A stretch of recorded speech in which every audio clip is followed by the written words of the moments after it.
Bien, buenos días. Damos comienzo a esta sesión de comunicaciones correspondiente a la primera jornada del Congreso, del quinto Congreso Internacional Doceñista, y contamos con tres intervenciones. Y en primer lugar la va a hacer Francisco Javier Ramón Solans, de la Universidad de Zaragoza, que nos va a hablar en su intervención en torno a la definición de afrancesado. Buenos días. En principio, en primer lugar, agradecer a la organización el haber aceptado esta comunicación y la posibilidad de compartir esas reflexiones que surgieron al calor de la preparación de la tesina sobre la definición de afrancesado. También decir que, bueno, que después de que Ignacio Fernández Sarasala haya hablado, tampoco me quedaba mucho margen, pero mi análisis va a ser más historiográfico, va a consistir en, digamos, el proceso de evolución historiográfico del tratamiento de los afrancesados.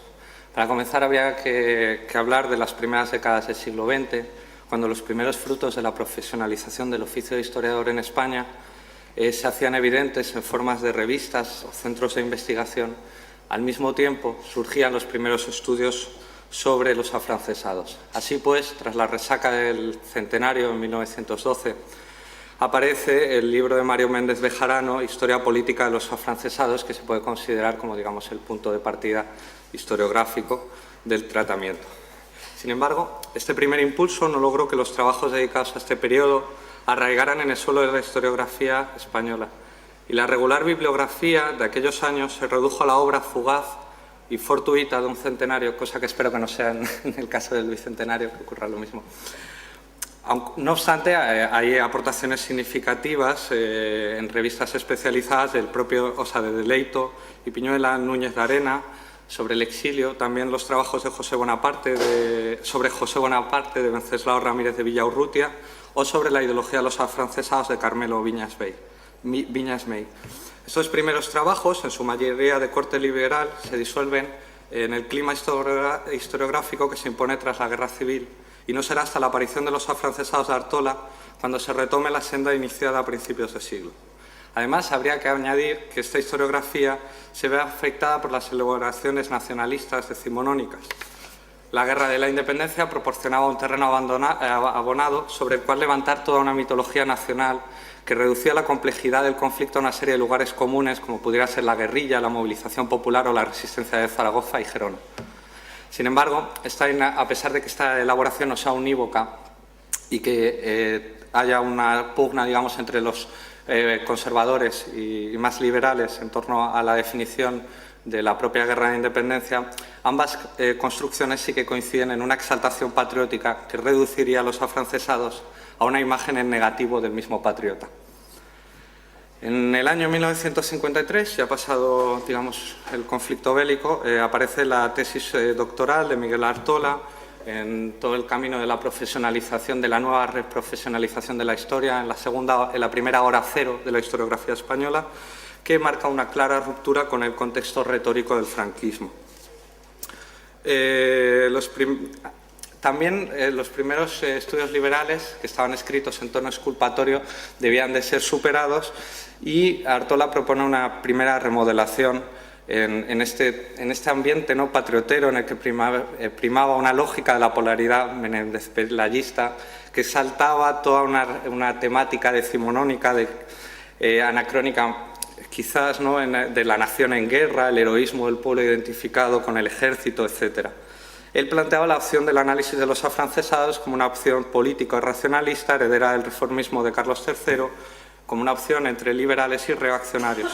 Asimismo, distinguía entre el afrancesamiento cultural y, digamos, modas que ha estudiado ya, de lo que ha hablado ya Ignacio, y, digamos, el posicionamiento político, que no llevaba implícito, digamos, en las modas con el posicionamiento político.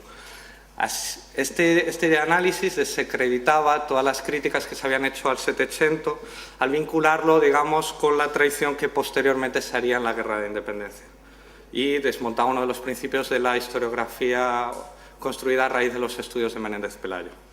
Una vez delimitado el grupo, Miguel Ártola realizaba una diferencia entre aquellos cuyas razones estaban fundadas materialmente, los juramentados, y los afrancesados que basarían su propuesta en un pragmatismo político basado en el miedo a la anarquía, un reformismo controlado y su adhesión no a una dinastía, sino más bien a una forma monárquica.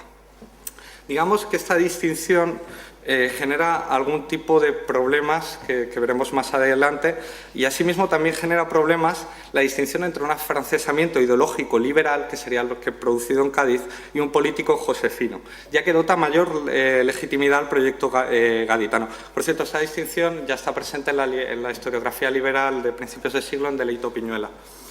Esta posición de inferioridad está marcada por el carácter político coyuntural de los afrancesados, frente a las razones ideológicas que sostenían de una manera más pura, digamos, el proceso gaditano. Estas distinciones, digamos, de motivos o distinciones ideológicas o político-coyunturales no se realizan, digamos, en la España leal a Fernando VII, donde el entusiasmo patriota parece hacer innecesario este tipo de apreciaciones. Además, esto conduce, en el terreno de la tipología y al hablar de los juramentados y tal, a que la tipología se acabe multiplicando de una manera, lo que evidencia, se multiplica hasta razones individuales, al fin y al cabo, de lo que motivó la participación en el gobierno francés. De manera que esto evidencia, yo creo, la propia debilidad de una propuesta analítica que necesita multiplicarse hasta las motivaciones individuales para ser operativa. Sobre el afrancesamiento cultural, ya que ha hablado Ignacio, pues voy a dejarlo, digamos, un poquito de lado, simplemente hacer 5 notas, 5 críticas a lo del afrancesamiento cultural. El hecho de que la modernidad provenga siempre del país vecino, cuando, por ejemplo, los reaccionarios españoles se fijan también en los reaccionarios franceses. El reducir a un todo homogéneo de 1750 a 1808, obviar el influjo de otros países como Inglaterra o Alemania, negar la posibilidad de dinámicas propias y finalmente que, como decía Jaurès, que el afrancesamiento cultural no describe ningún fenómeno específicamente español, ya que otros países tuvieron esta influencia, ni siquiera es relevante. Recordar el título del libro de Fumaroli de Cuando Europa hablaba francés, ¿no? Pues hablaba todo el mundo francés y era el hegemónico, ¿no? La lengua hegemónica. Las variaciones más significativas que vinieron se centraron en torno a la temática del exilio o los marcos cronológicos. Jaurès, que se circunscribía, digamos, al periodo bélico, pero Luis Barbastro Gil y Juan López Tabar, en unos trabajos recientes, hablaban del exilio, retomando la vía liberal de principios de siglo que de Deleito Piñuela o Núñez de Arenas. El exilio, sin embargo, plantea un problema metodológico, ya que se aplican las categorías establecidas por Miguel Ártola para hablar de este carácter político coyuntural de una gente que participa dentro del régimen afrancesado. Es decir, una vez que se ha roto el vínculo con José Bonaparte, cómo analizar afrancesados o no afrancesados. En este sentido, Deleito, por ejemplo, proponía a principios de siglo analizar el exilio conjuntamente de liberales y afrancesados y luego ver qué influencias tuvo en el establecimiento del Estado liberal a principios de siglo. Es verdad que al final lo de López Tabar acaba siendo como los participantes del régimen de Bonaparte supieron reintegrarse a la administración y a su posición privilegiada, influyendo en la configuración de la administración de María Cristina. Por último, habría que señalar que ya sea en una clasificación fundada en los motivos o en las categorías socioprofesionales, hay una pertenencia a un mismo grupo social, o mejor dicho, a una pertenencia a un mismo grupo, de tanto de liberales como de afrancesados.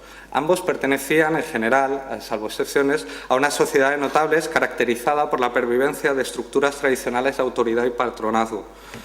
Una élite social que compartía formación y que compartía vínculos, evidentemente. Y había una similitud ideológica, en cierta manera, entre ambos proyectos reformistas, aunque diferían en el camino político elegido, algo que analizó La Parra para la política religiosa, que es que en Francia, en el régimen josefino, se hacía por decreto, mientras que aquí tenía que pasar por la discusión, digamos, en las Cortes, lo que lastraba aún más la aplicación o la consolidación de estas medidas.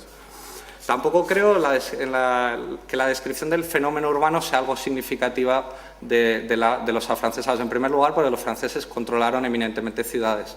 Las zonas rurales les planteaban muchísimo más problemas a la hora de controlar y además porque las élites liberales también eran fundamentalmente urbanas, con lo cual no plantea un criterio de distinción. Ahora voy a pasar, digamos, a una propuesta analítica que surgió de Manuel Moreno Alonso, que es la de los colaboracionistas. En primer lugar, las palabras están cargadas de connotaciones y, como todos sabréis, la palabra colaboracionista hace referencia a una realidad de la Segunda Guerra Mundial y de la participación de los franceses en el régimen de Vichy. Entonces, esto también genera una serie de problemas a priori. Además, la aplicación del término colaboracionista no implica un cambio metodológico. Así se conservan todas las distinciones que realiza Miguel Artola. He buscado simplemente un ejemplo al hablar de Félix José Reynoso, cuando dice que es afrancesado y colaboracionista, de manera que continúa, si queremos, con lo de afrancesado en el sentido cultural, y además dice, y de una honradez personal fuera de toda duda. Esto se sigue planteando en términos morales, es decir, parece como que para hablar de un afrancesado se tenga que poner la continuación, ¿no?, de honradez personal de fuera de toda duda. Implica una valoración moral que creo que el historiador no debe entrar en ella. Es como, digamos, lo de la pobreza, todo pobre es digno, porque se presupone que los pobres son indignos, con lo cual tenemos que añadir es pobre pero digno. La terminología utilizada por Claude Mogans sobre los josefinos plantea el mismo problema. Lo que pasa que frente a la polisemia del término afrancesado es menos ambiguo hablar de josefino, es más aséptico y pone el énfasis en una de las otras crisis que ocurrieron, que fue la crisis dinástica. Entonces, la pertenencia o el énfasis en el carácter dinástico es menos problemático que las connotaciones nacionales marcadas por toda la construcción y elaboración decimonónica, que al fin y al cabo constituye, como dice Álvarez Junco, uno de los prismas ideológicos más difíciles para analizar el siglo XIX. Ya terminando, no sé si me he pasado o oído bien. Vale.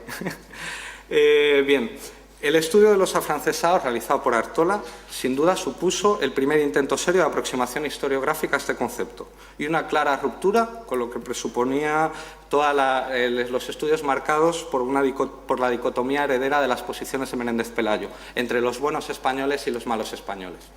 Sin embargo, en la misma esencia del concepto afrancesado radica, si queremos, esta diferencia. Y una prueba de la ausencia de esta revisión es la propia edición de los afrancesados. En 2008 se ha vuelto a reeditar los afrancesados sin la conveniente introducción crítica que necesita un texto publicado en 1953. Si bien esta obra contribuyó a desterrar esta versión, continúa con la marca de los juramentados y los afrancesados que participan por motivos políticos o de creencias. Es decir, los juramentados tienen una carga económica, social, unos intereses por los cuales cooperan y colaboran. Sin embargo, esta aplicación no se hace a Cádiz. Entonces, si todos los de Cádiz son patriotas convencidos y no hay ninguno que por mala voluntad quiera beneficiarse del sistema impuesto en Cádiz, tampoco me parece lógico que se aplique en estas mismas categorías morales al tema, ¿no?, al tema de los afrancesados. Entonces, aquí habría varias propuestas. Una de las que yo considero es descender, digamos, a los orígenes y factores de movilización social que se producen en el choque cortesano entre el partido fernandino y godoísta. Una idea que apuntó Pedro Rújula y Emilio Laparra, que han apuntado entre otros Pedro Rújula y Emilio Laparra, es decir, esta movilización, incluso en el texto de Richard Oquelet, también se plasma esta idea, ¿no?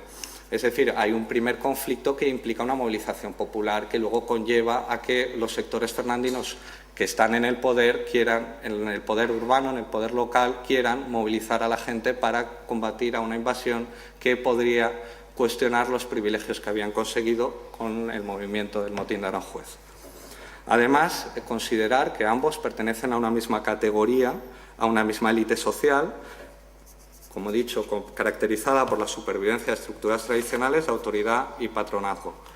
Muchas de las diferencias entre afrancesados y liberales son construcciones decimonónicas aplicadas a la realidad de 1808 Y quizás sería más interesante un análisis conjunto de ambos proyectos reformistas y de su aplicación. Desechar finalmente esta distinción moral entre motivos económicos y políticos, o por lo menos reelaborarla, y desde luego vaciar de contenidos políticos y nacionales aplicados retrospectivamente la categoría de afrancesado en el caso de que elijamos esta vía para analizar el fenómeno, y en el caso de que elijamos otro concepto, pues como Josefino, pues tomar esta vía. Y por último, vaciar y cambiar metodológicamente el análisis de los afrancesados. Por último, me gustaría decir también que habría que tener en cuenta más que nada la aplicación local en la que juegan tres figuras, la del capitán general, la de el rey, o sea, quiero decir, hay tres legitimidades, y por último la legitimidad napoleónica que da en última instancia la garantía de poder. Y bien, pues con esto he terminado. Muchísimas gracias.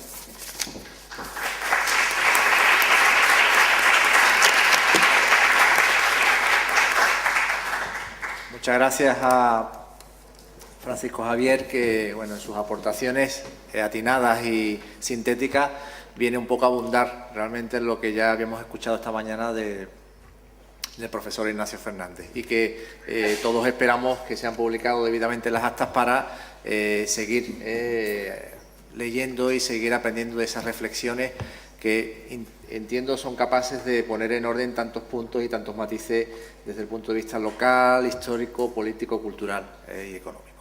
Bueno, pues sin más dilaciones seguimos ahora. Le doy paso a la siguiente comunicante, en este caso la profesora Raquel Sánchez de la Universidad Complutense de Madrid, a la que también agradecemos que en su apretada agenda haya tenido la capacidad de venir aquí y contar con sus aportaciones, que sin duda las va a hacer. En concreto, la profesora Raquel Sánchez nos va a hablar sobre Vivant Denon en España. Bueno, muchas gracias a todos y a la Universidad de Cádiz en especial. Esta comunicación se encuentra un poco en medio entre el arte y la cultura y la política. Precisamente porque lo que he querido trabajar es un poco la cuestión relacionada de cómo las guerras, a través del expolio del patrimonio de los distintos países ocupados, acaban convirtiéndose en propios instrumentos políticos. Es decir, en el caso de la Segunda Guerra Mundial lo tenemos con las actuaciones de los nazis en los territorios ocupados, y en la Guerra de la Independencia lo tenemos con la actividad de distintos personajes, y sobre todo este que tenemos aquí, que lo ponemos a ver aquí en esta fotografía, que es Vivant Denon, a quien me imagino que la mayor parte de la gente conoce por el nombre de uno de los pabellones del Museo del Louvre. Vivant Denon tuvo a finales del siglo XVIII y principios del siglo XIX un gran papel en la política cultural francesa, porque a él se le debe toda la organización de la propaganda imperial. Él empieza siendo director de Bellas Artes antes del Imperio, y después será, ya digo, el gran instrumentalizador de la política cultural volcada a la propaganda política con Napoleón. Anteriormente ya está vinculado a Napoleón desde la época de la expedición, de la famosa expedición a Egipto. El libro, a ver si sale por aquí, esta es una de las alegorías, digamos, de Vivant Denon. Este es el famoso viaje de Egipto, viaje al Alto y Bajo Egipto, que él realiza y publica en 1802, y que sirve un poco en Europa para poner de manifiesto el inicio del interés, no tanto por la egiptología, pero sí por la egiptomanía, en Europa como moda cultural de la época. Aquí él realiza un montón de... que esto, ya digo, será una tónica general en todos los viajes que haga, una serie de dibujos. Él es una especie de pintor consciente de que no va a llegar nunca a ser un gran maestro, como lo son sus contemporáneos, el caso más evidente, David, compañero suyo, pero sí es un gran dibujante y realizará todo este tipo de vistas que reflejan un poco la labor que él entiende, la gran labor rescatadora que realiza Francia de la cultura de los países que ocupa.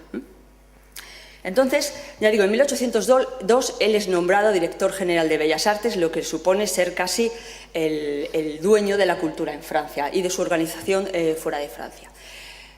Una de sus ideas claves es, ya digo, esta doble faceta de la cultura puede ser un organismo de propaganda para el imperio, porque Francia se presenta como el país que es capaz de proteger los tesoros culturales de los territorios ocupados, aquellos países que no se ven porque no tienen recursos económicos, porque no tienen un nivel cultural medio lo suficientemente elevado, lo que hacemos es rescatar ese patrimonio cultural suyo, nos lo llevamos al Museo Napoleón, que va a ser un poco el centro de toda esta idea de París como irradiador de la cultura europea, y a la vez, y esta es la otra connotación, a la vez hacemos una campaña de, entre comillas, humillación de los pueblos ocupados, que tiene su contrapartida en el sentido de que estos pueblos ocupados van a empezar a descubrir en sus productos culturales esa idea de lo que es el patrimonio nacional.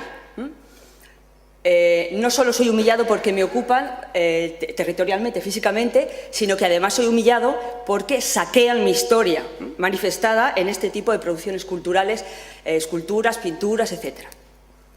En el caso de España, Vivant Denon realiza, se ha dicho siempre que el gran fracaso de Vivant Denon, de toda su política propagandística del imperio, es precisamente España, donde no le salieron las cosas como le habían salido en otros países.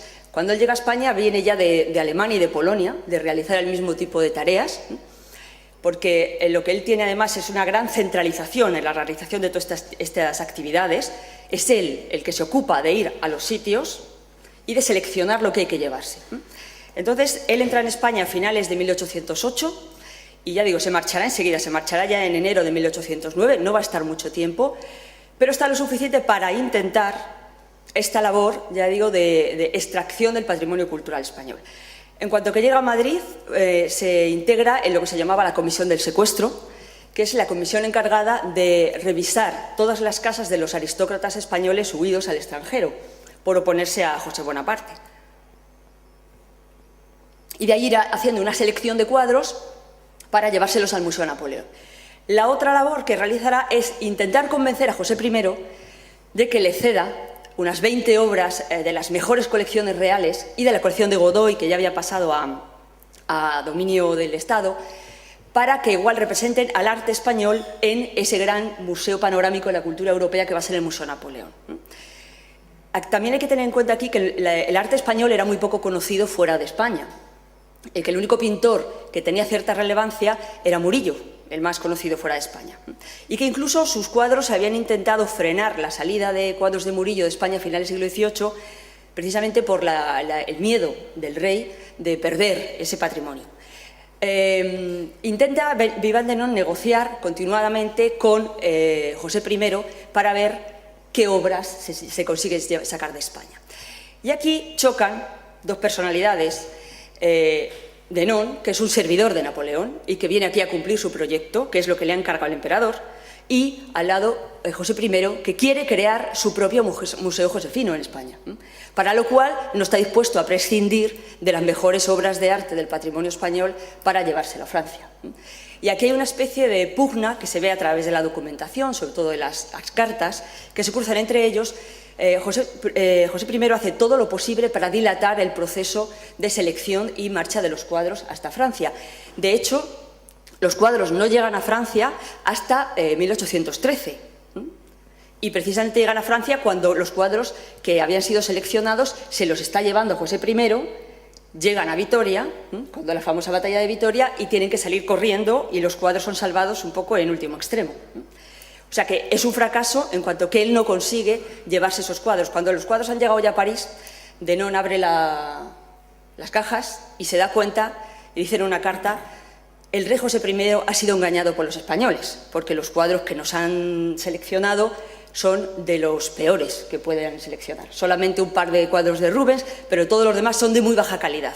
Luego el rey José I ha sido engañado, y esto es lo que le dice a Napoleón, ha sido engañado por los españoles, sus consejeros españoles. La otra gran tarea que él realiza, aquí también al servicio de la propaganda imperial, es toda una serie de bocetos, de dibujos, de las distintas ciudades que van siendo ocupadas y de las batallas, para que luego, que eso se hizo en toda Europa igual, esos bocetos se encargaba su reproducción en cuadro a grandes pintores del imperio, para situar todas las batallas victoriosas de Napoleón en la galería de batallas, ¿vale? Entonces, aquí se ha seleccionado, bueno, esta es una imagen de Denon abriendo la tumba de Cid y doña Jimena para su propia colección personal, porque era un hombre muy mitómano y se llevó parte de los restos de Cid y doña Jimena. a la vez que se fue también a Portugal y se llevó restos de Inés de Castro y había cogido restos de todo el mundo por todas partes. O sea que esto formaba parte de su mito personal. Esta es la otra imagen de lo mismo. Y aquí tenemos parte de esas vistas que ya digo que él había tomado y que son luego encargadas a los pintores que hacen la propaganda del régimen, ¿no? Una es la batalla de Somosierra, que tenemos aquí, de Leyen. Esta es la retirada la recepción de los prisioneros ingleses, encargada a Lecomte. Esta es la rendición de Madrid por Gros. Y aquí tenemos el ejército francés en marcha hacia Valladolid, atravesando los desfiladeros. Y esta ya sería la parte final, en la que, una vez ya digo, fracasado este proyecto de intentar llevarse estas grandes obras del arte español para, además, incluso dice en sus propias cartas, nos las tenemos que llevar porque se están deteriorando tanto aquí en España que necesitamos invertir nosotros dinero y tiempo en la reconstrucción de estas obras, en su restauración. El problema es que cuando cae Napoleón y Luis XVIII decide que hay que devolver todas las obras de arte expoliadas, en 1814, todas las obras de arte expoliadas a los distintos países ocupados, Denon tiene grandes dificultades porque considera que su obra se va a disolver. Y está completamente aterrorizado del gran desastre que para la cultura francesa va a suponer la disolución del Museo Napoleón tal y como había sido concebido. Sin embargo, no le queda otro remedio y se forma una comisión en la que está él, está un pintor español que había trabajado mucho en Francia, que se llama Francisco Lacoma, y está también el antiguo vicecónsul en Madrid, que se llamaba Monsieur de Jobert, que había colaborado mucho con el proceso de sacar los cuadros de Madrid. Y aquí se dedican a, igual, seleccionar las obras que hay que entregar a las familias nobiliarias españolas, porque la presión del representante español en París es cada vez más fuerte.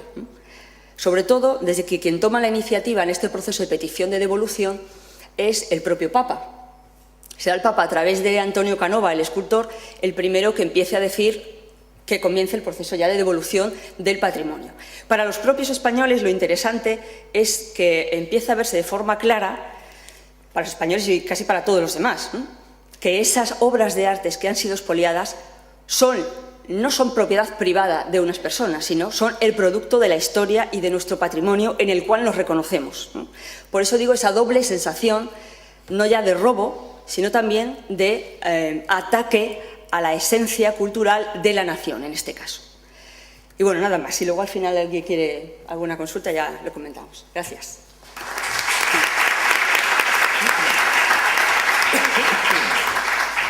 Muchas gracias a Raquel por su intervención, donde creo que deja claramente que entramos ya con ese sentido de la estética del arte en una dimensión distinta, gracias quizás a la visión ilustrada, donde de aquel concepto del saqueo, ¿no?, al estilo de quizás de esa reflexión corsarista, entramos en lo que sería no solamente la defensa de una obra de arte, sino también de la consecuencia de un patrimonio que hay que defender y que quizás otro tema puede ser la tutorización que tenga ese patrimonio. Bueno, en cualquier caso, si podemos después abundar un poco en el tema.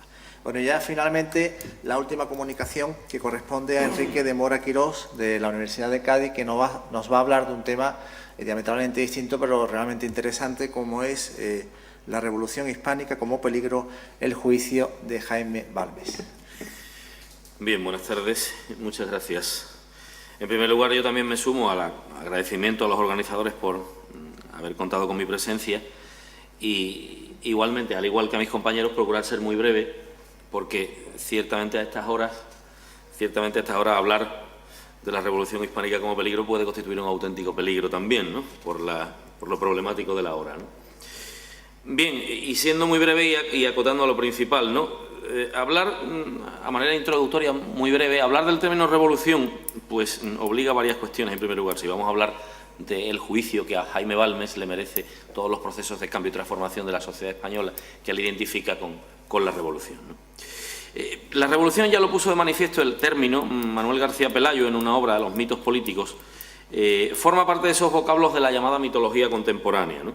Y sobre todo, García Pelayo ya se refirió en su momento a cómo desde la Revolución Francesa irrumpe la idea, o más bien el mito de la revolución entendido como un acto de violencia que introduce un nuevo principio vital en la historia universal y que, por tanto, lleva aparejada una trastocación total, ¿no?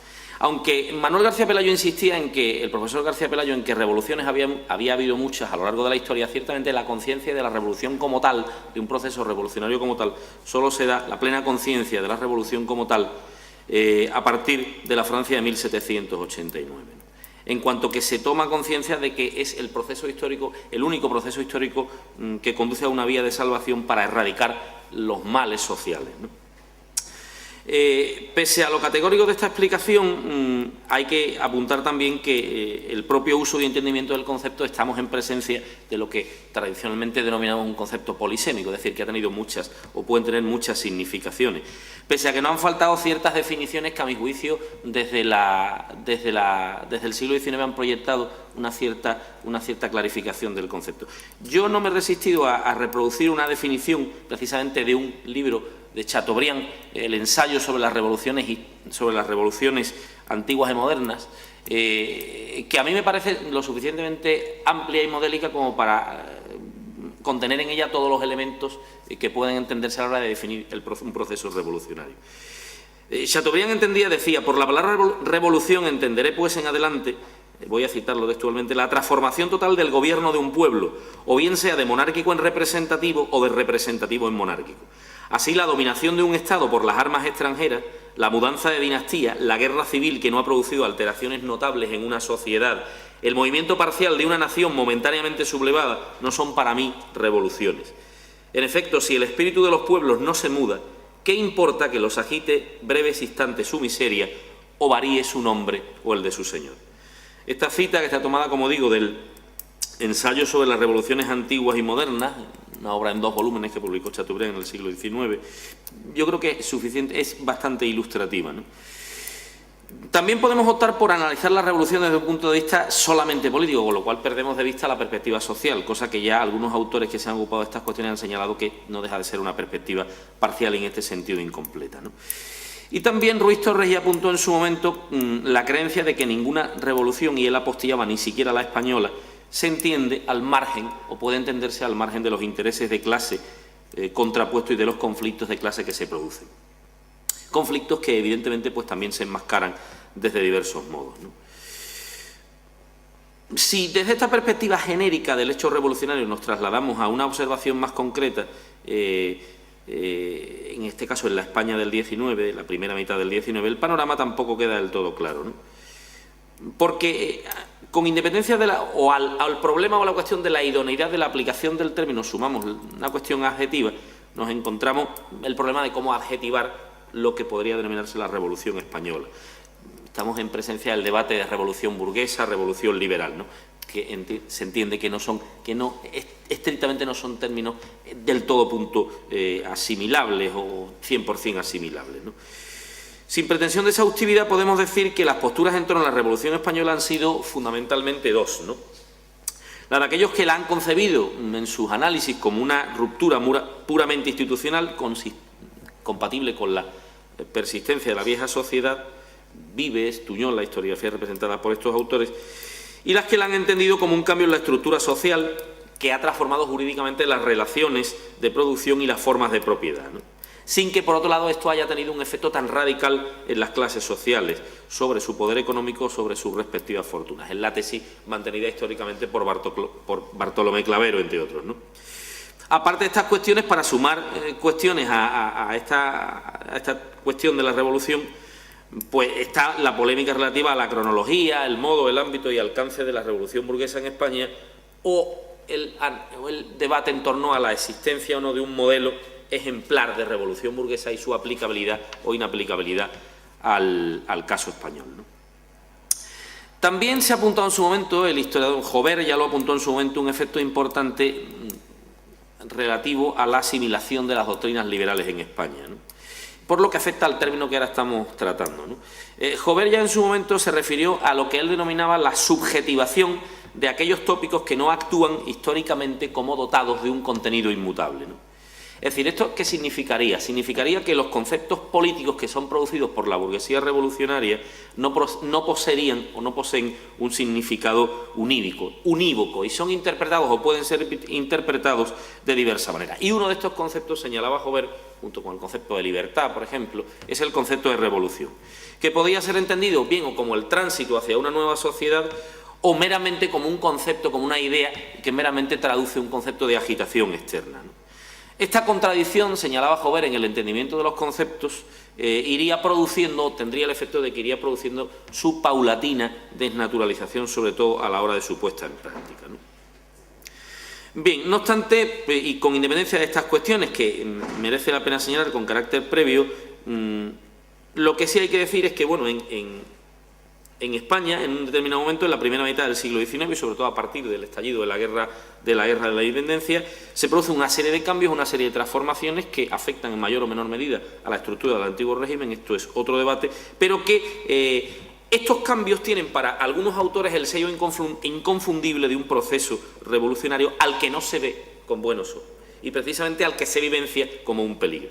De ahí que la misión para tales autores, en paralelismo con toda la literatura contrarrevolucionaria del primer tercio del siglo XIX, sobre todo la literatura francesa, también está von Haller en Alemania, Chateaubriand, Lamennais de Mestre, el vizconde de Bonald, pues estos autores en España, fundamentalmente los de más proyección o los de más importancia, Balmes y Donoso Cortés, se dedican, el segundo Donoso Cortés, Balmes, se dedican a la crítica, el combate contra las ideas y contra los efectos de la revolución. Y entre ellos pues está el filósofo y presbítero catalán Jaime Balmes, entre 1800 y menos, que vivió entre 1810 y 1848, falleció pues prematuramente, ¿no?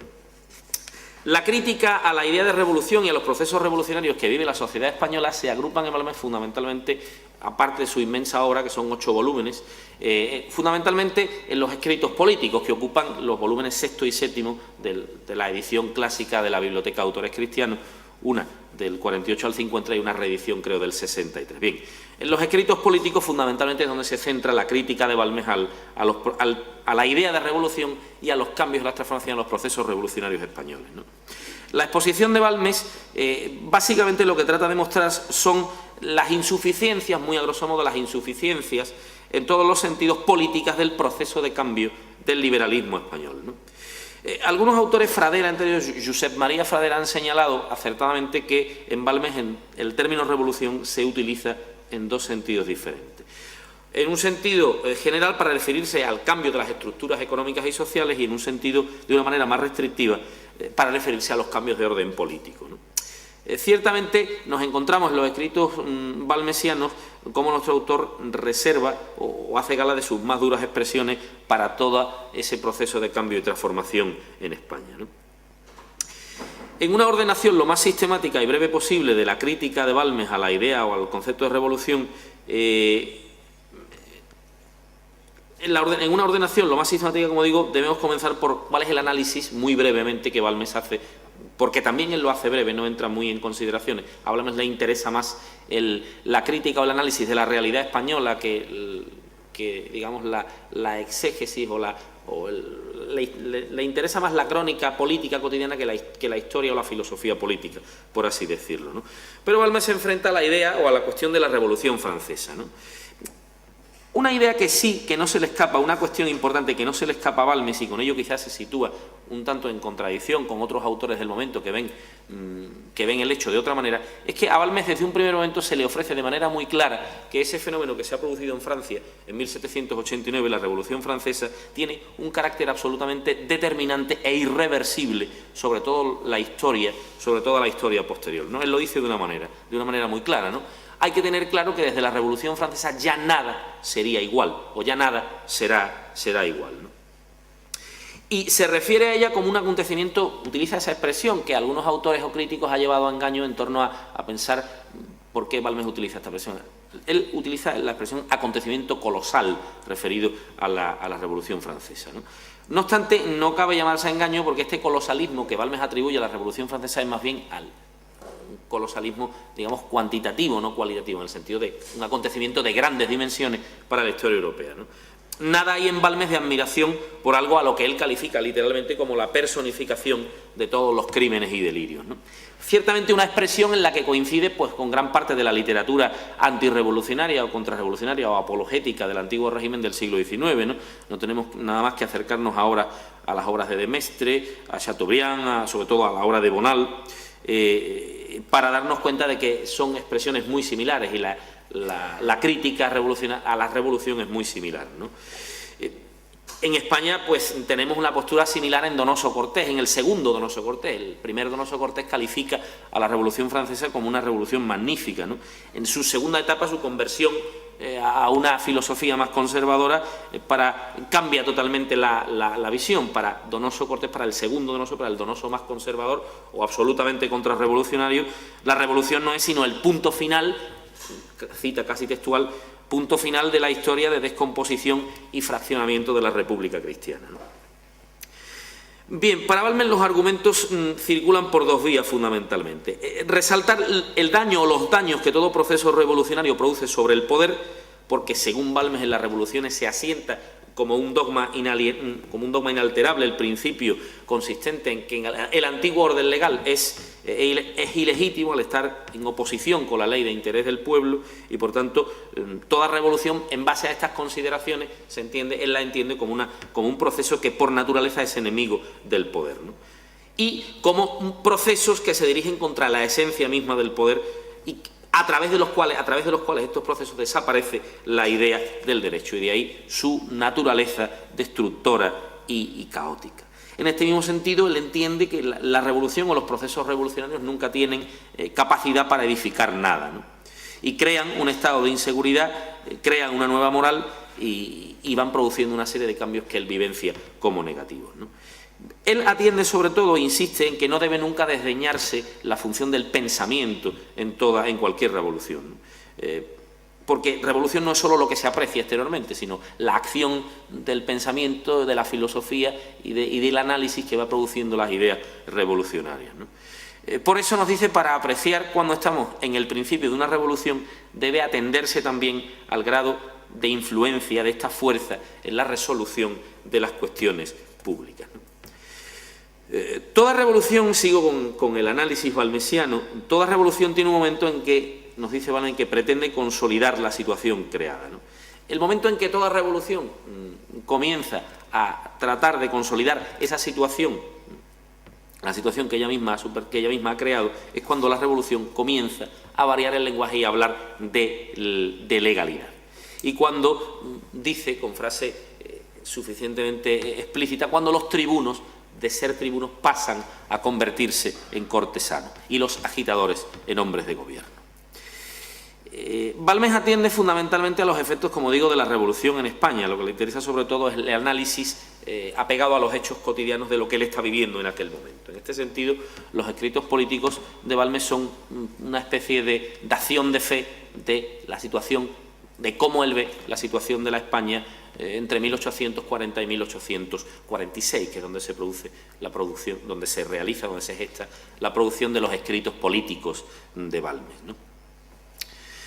Él insiste fundamentalmente en ver cómo, si en otros países es concebible quien piense en revoluciones profundas al modo de la Revolución Francesa, que es el modelo, evidentemente, no es esta la situación de España, ¿no? De la tiranía y de la fuerza, ¿no? En nuestra península, explica Balmes, no se da este proceso, es decir, la sociedad no se encuentra en aptitud para acoger un proceso de similares características al que se ha producido al otro lado de los Pirineos, ¿no? Y Balmes realiza esa análisis de la realidad española para, según él, corroborar esa tesis, ¿no? Los reformadores ¿qué encontramos muy brevemente en España, según Balmes? Nos encontramos que los reformadores se hallan en minoría, que la mayoría del pueblo se halla pegada a las tradiciones y costumbres antiguas. Un factor muy importante en el que Balmes insiste no solo en esto, sino en otras partes de su obra: no se ha desarrollado lo que podríamos denominar una clase burguesa lo suficientemente amplia, no se ha producido un desarrollo industrial lo suficientemente amplio que permita crear una masa proletaria lo suficientemente fuerte, ¿no? Con estas ideas básicas, Balmes lo que manifiesta es cómo no cree posible un proceso revolucionario serio en nuestro país, ¿no?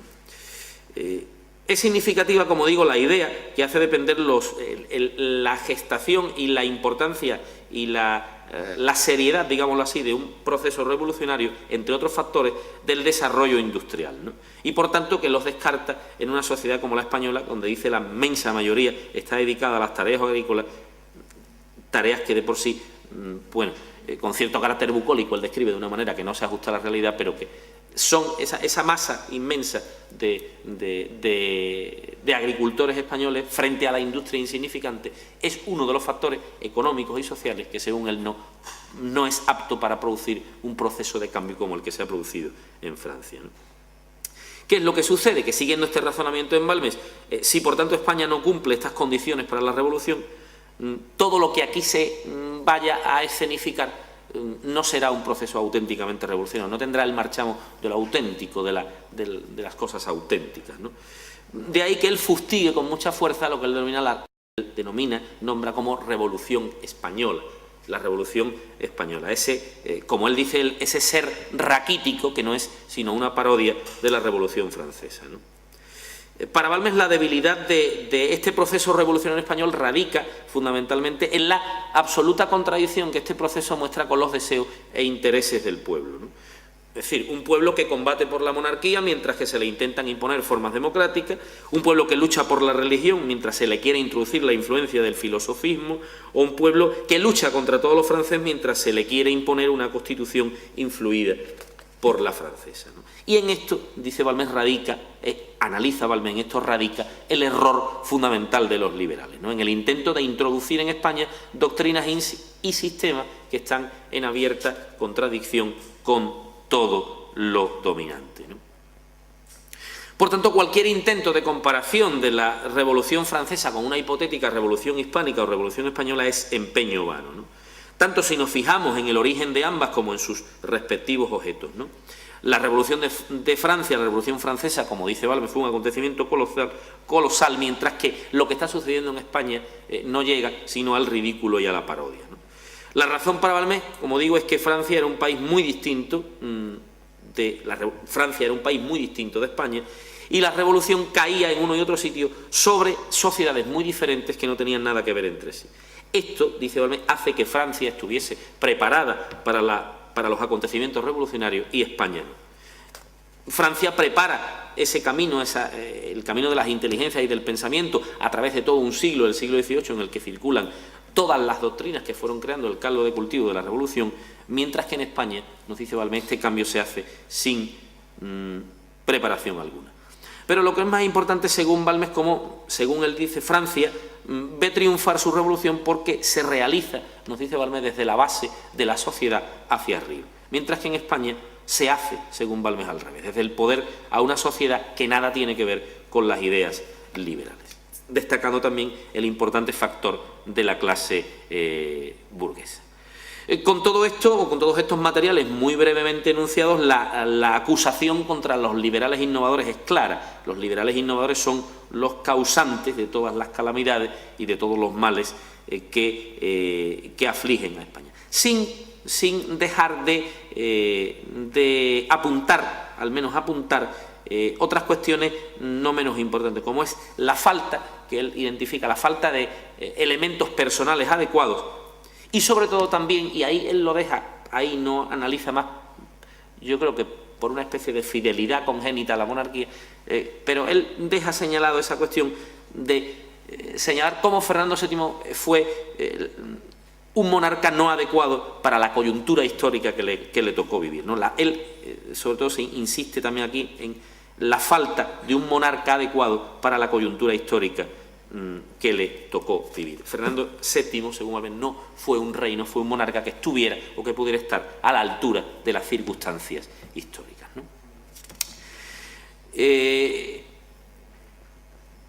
Para Balmes, en el análisis que Balmes realiza de toda esta cuestión, hay una importante fase de análisis de lo que son los partidos políticos españoles. Él, muy brevemente, para Balmes la encarnación de todos los procesos revolucionarios se produce, se encarna, valga la redundancia, en lo que es en aquel momento histórico el partido progresista. Él identifica la revolución con el Partido Progresista. Para Balmes el Partido Progresista es el representante de dicha revolución. Y ciertamente los dicterios que dirige contra el Partido Progresista son bastante subidos de tono, ¿no? El Partido Progresista es el legítimo representante del liberalismo e intenta mantener vivo ese legado de 1812, ¿no? Pero solo que para Balmes ese espíritu revolucionario es un espíritu más de tiranía que de libertad. Insiste de nuevo en la medida en que contraría las ideas del pueblo. El problema que ve Balmes en el Partido Progresista es que, según él, el Partido Progresista no se para a pensar si sus ideas son aceptadas por los españoles, ¿no? De tal manera que él entiende que el Partido Progresista históricamente se encuentra ante un dilema, ¿no? O abjura de sus ideas o nunca podrá desenvolver en España sus principios políticos, ¿no? Si intenta realizar estos principios políticos, se encuentra que al ser estos muy populares o muy avanzadas, ideas muy avanzadas, recibirán el rechazo del propio pueblo, ¿no? De ahí la estrategia que denuncia Balmes, ¿no? Siempre el Partido Progresista, para tratar de triunfar y no desarrollar excesivamente sus ideas, siempre habrá de procurar que el elemento democrático no se desarrolle en excesivo. Si el Partido Progresista lo que procura es que su propia filosofía de elemento democrático no se desarrolle en excesivo, dice Balmes, incurrirá a cada paso en una contradicción.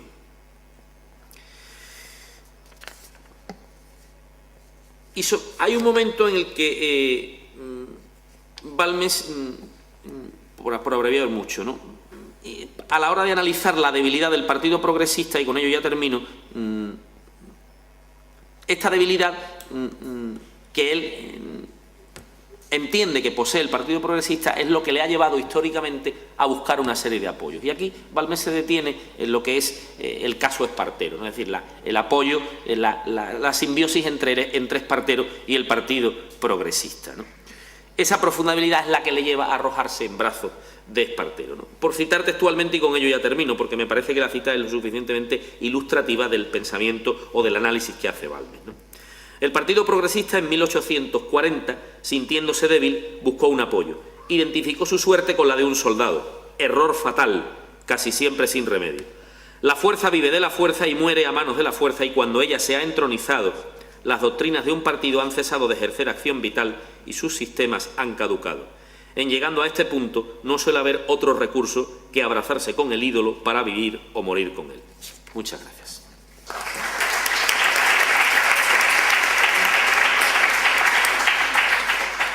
Muchas gracias, Enrique de Mora, por su intervención, que nos sitúa perfectamente en la estructura de pensamiento y desarrollo de todo lo que supone Jaime Balmes en la configuración de lo que sería el pensamiento conservador, reaccionario, que después, como él también ha insinuado, va a desarrollar a lo largo del siglo XIX con exponentes como el propio Donoso Cortés, o ya quizás un poco más adentrado en su vertiente ideológica y política con exponentes como Alejandro Pidal incluso, ¿eh? Bueno, pues agradecer, por supuesto, a los tres intervinientes que han respetado escrupulosamente el tiempo, y creo que podemos dejar unos breves minutos por si tenéis a consideración los asistentes alguna pregunta, alguna cuestión.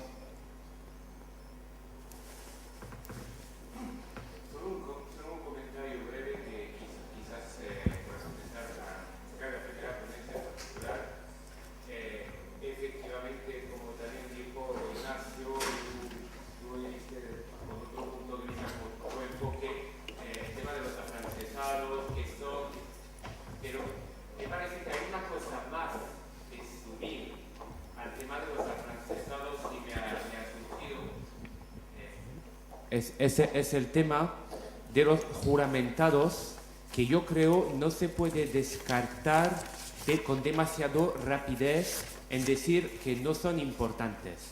Los juramentados son fundamentales por otro punto de vista. Es que si en un momento dado José Bonaparte consigue tener como un poderío sobre una parte importante del territorio peninsular, es porque una gran parte de españoles prestan juramentos. Y es los que prestan juramentos, al fin y al cabo, pues yo diría que desde otro punto de vista poco importa porque lo hacen, pero si ellos no lo hacen, no hay aparato de Estado, no hay jueces, no hay tribunales, no hay ayuntamientos, no hay absolutamente nada. Entonces, aunque desde el punto de vista ideológico no es muy relevante, y eso aquí yo creo que no es muy relevante desde el punto de vista ideológico, es fundamental desde el punto de vista del experimento institucional y también político, que en un momento dado pues hay unos cuantos que se quedan de su lado y permiten la existencia o intento de existencia del régimen. Sí, claro. Cuando estaba hablando de los juramentados, y quizás haya sido un malentendido y ha dado una impresión incorrecta, estaba hablando de la distinción que hace Artola. Evidentemente, los afrancesados que colaboran políticamente, los que él llama de la colaboración política o de la participación política, son juramentados también, porque también juran. El tema está en que la diferencia que él hace es, digamos, entre unas élites que participan y, digamos, el resto del pueblo, porque el resto del pueblo no puede ser... Ahí entra el problema de si patria, que si nación, que si están traicionando. Entonces es muy cómodo decir que los juramentados operan por motivos de promoción económica o promoción social. Yo quiero hacer la diferencia precisamente entre eso, ¿no? Evidentemente la figura de los juramentados es un proceso clave y muy importante para la instalación de las autoridades napoleónicas en España, perdón.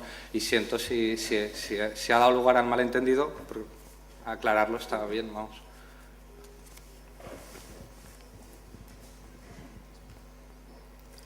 Después.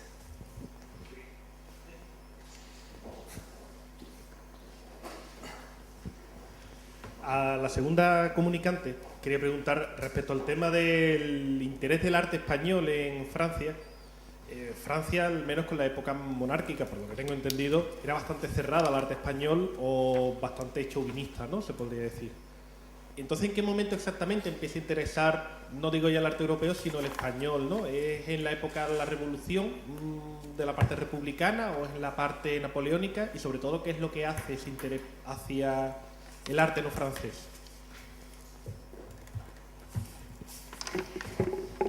El arte español en Francia es conocido, ya digo, muy puntualmente en la época anterior. A principios entre finales del 18 y principios del 19 se publican varios libros de varios viajeros, algunos que han sido embajadores en España, en los que sí que se reproduce grabados de Velázquez, sobre todo, que va a ser el que más impresione fuera, de pintores y varios pintores españoles, y es la primera manera por la que llega a conocerse el arte, ya digo, a finales del 18 y principios del 19. Anteriormente sí, hay casos muy puntuales, pero no tanto como por ejemplo el arte italiano, evidentemente.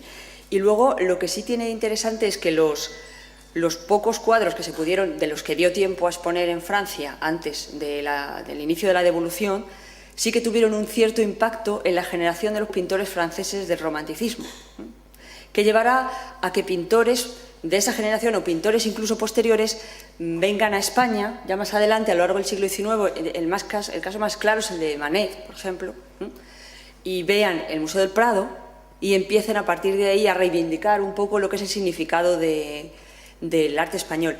También en la época de Luis Felipe hay un intento de crear una galería española en el Museo del Louvre. La idea era la misma que se tiene en el Museo de Napoleón. Tenían un poco el concepto de reflejar el arte de cada país ocupado, y de hecho hay intentos de crear una galería egipcia con lo que se había traído de la expedición, intentos de crear una galería española, que luego no da tiempo a formar, y que sí se intenta formar después en la época de Luis Felipe durante una serie de años, pero esos cuadros ya son de otra procedencia diferente. Son cuadros que proceden, muchos de ellos, de cuando se inician los procesos de desamortización, de todos estos cuadros y obras de arte que han sido desamortizados, y todo el mundo de marchantes y negociantes que de forma más o menos clandestina, unos, otros no tan clandestinamente, han ido sacando cuadros de España comprados a las iglesias, comprados a particulares, robados, etc. Pero te digo, sí, a finales del 18, a través de los viajeros, es como empieza a conocerse un poco más el arte español.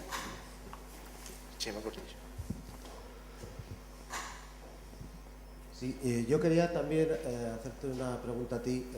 Si dentro de estos proyectos de Vivant Denon de hacerse con un patrimonio español para llevarse y tal, si en algún momento has visto que hay alguna idea de llevarse también cosas de la América española a Francia como parte del patrimonio español, o si, dado que allí no tiene efectividad real el gobierno de José I, esto ni se le pasa por la cabeza. Y luego quería también hacer una pregunta al último comunicante sobre... me ha parecido muy interesante la reflexión que nos ha relatado de Balmes sobre Fernando VII. Hombre, cuando él escribe todos estos artículos, Isabel II tiene entre 10 y 16 años. Aunque no está en plena forma todavía Isabel II, ya apuntaba maneras, ¿no? Ya se veía que no iba a ser la reina Victoria precisamente. Y quiero saber si también aparece en Balmes algún tipo de observación sobre todo del modo en el que al final de este periodo en el que él escribe, Donoso, Muñoz y compañía manejan la cuestión para hacerse con la corte de Isabel II, hacer salir a Juana de Vega y Argüelles y meter sus propios tentáculos allá y manejar el ambiente cortesano de Isabel II, y con ello hacerse también no solamente con la reina en sí, sino sobre todo con el cuerpo de la reina. Yo contesto enseguida. Con respecto a lo de América, yo no he visto nada. Además, él no tiene tampoco mucho interés por el arte español. Él viene aquí porque le ha mandado Napoleón. Sí es verdad que se lleva algunas cosas, pero su interés está en el arte italiano, sobre todo. Y de América, nada. Sí, vamos a ver, con respecto a la primera cuestión, aunque como tú has dicho ya Isabel II apuntaba manera, Balmes está obsesionado sobre todo, obsesionado entiéndaseme en el sentido político y de reflexión política, por dotar a la monarquía de la suficiente fuerza, del suficiente fortalecimiento como para que sea, digamos, un sistema de gobierno apto y que produzca beneficios. En este sentido, él insiste mucho y fustiga mucho a quienes de manera cortesana, introducidos en la corte de esa Isabel II en minoría de edad, están aprovechando esa minoría de edad de la reina para realizar todos sus enjuagues políticos y todos sus manejos y toda su influencia, ¿no? Y en este sentido, cuando trata esta cuestión, la trata en el sentido de tratar sobre todo de preservar esa minoría de edad a través de la articulación de una serie de poderes que protejan esa minoría de edad de Isabel II hasta que llegue el momento dinástico oportuno. La segunda pregunta no la he escuchado bien. Si me la repites otra vez, por favor. No, sí. Sí. Si él tiene, digamos, él tiene una idea fuerte de monarquía. Sí. Entonces, claro, mi pregunta está sucedida porque no me podía parecer tampoco todo Vale. el modo en que Donoso y compañía manipulan la corte para hacerse con el ambiente. Exactamente. Sí. No, hay... Claro, exactamente. No. En Balmes está muy claro que la monarquía, él lo dice claramente, que la monarquía no puede ser, la monarquía tiene que estar por encima de las luchas de los partidos, ¿no? En este sentido, él intenta ubicar ese sistema monárquico por encima de las facciones, porque precisamente pues, todo lo que está produciendo la agitación y la convulsión, la inestabilidad de la vida política del XIX en aquellos años es la minoría de edad de Isabel II y todas las intrigas y los cortesaneos, ¿no?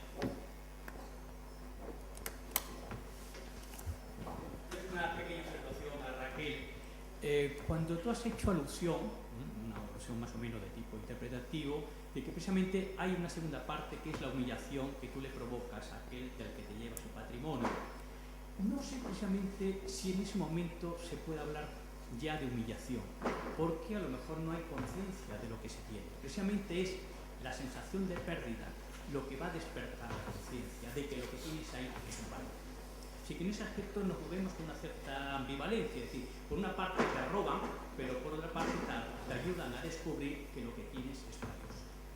Creo que ese es algo que va a servir mucho para tomar conciencia de lo que es el patrimonio. Un comentario. Sí, en gran medida eso es cierto. Lo que pasa que forma parte de la propia propaganda de los invasores.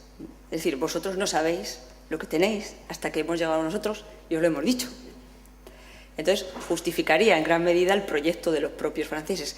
También muchos de los franceses, sobre todo muchos de los mariscales que vienen con Napoleón y que se hacen con grandes colecciones, no vienen con una idea de llevarse el patrimonio de un país, arte desconocido, etcétera, sino que vienen con la idea de llevarse una serie de cuadros que tienen un valor económico y que lo van a tener en el mercado después.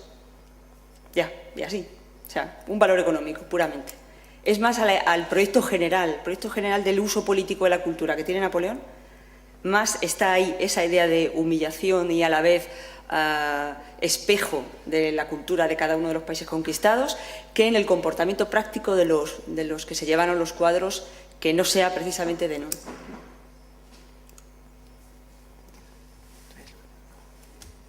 Bueno, si no hay más intervenciones, debido a la hora podemos dar, pero antes de clausurar y remitirles al siguiente encuentro, que será aquí a las 4:30 en un nuevo ámbito de comunicaciones, decirle 3 cuestiones muy breves que me ha encomendado la organización. En primer lugar, como seguramente se habrán dado cuenta, el parte del horario que aparece en la página web del Congreso no corresponde con el horario que aparece en el cuadernillo. Olvídense del horario de la web y remítanse al horario del cuadernillo, que sí es el definitivo. Pero, a pesar de eso, la segunda cuestión es que el horario previsto para la copa de inauguración de esta noche aparece en horario de 9. Estén pendientes a lo largo de la tarde, que puede ser que sea este o que no. Bueno, la tercera cuestión es una cuestión que nos va a decir Francisco Javier Ramos. Os robo 2 minutillos, simplemente era porque en el anterior congreso 12añista, el de los emblemas de la libertad, nos juntamos 4 personas, Esteban de Gori, Sifrido y Javier López Alós y yo mismo, y pues en estas cervecitas que se toman después, pues se nos ocurrió la idea de crear una revista conjunta, que hemos conseguido el amparo y la protección de la Universidad de Buenos Aires. No sé por qué, esta confianza. Entonces se llama, y tenemos comité de redacción tal, y entonces estamos preparando ya el primer número. La revista se llama la revista La Caleta, el título del primer número será 1808, el impacto en las instituciones, y agradeceríamos cualquier tipo de colaboración, y toda colaboración sería bien recibida en formato de artículo, y las reglas y la presentación más formal que la que yo puedo hacer, que soy bastante informal, está en la página web revistalacaleta.com.ar. Si en algún caso quisierais cualquier cosa, puedo apuntarme vuestro email y enviaros. Muchísimas gracias. Ahora sí se levanta la sesión. Gracias por este minutillo de propaganda. Ya seguimos con el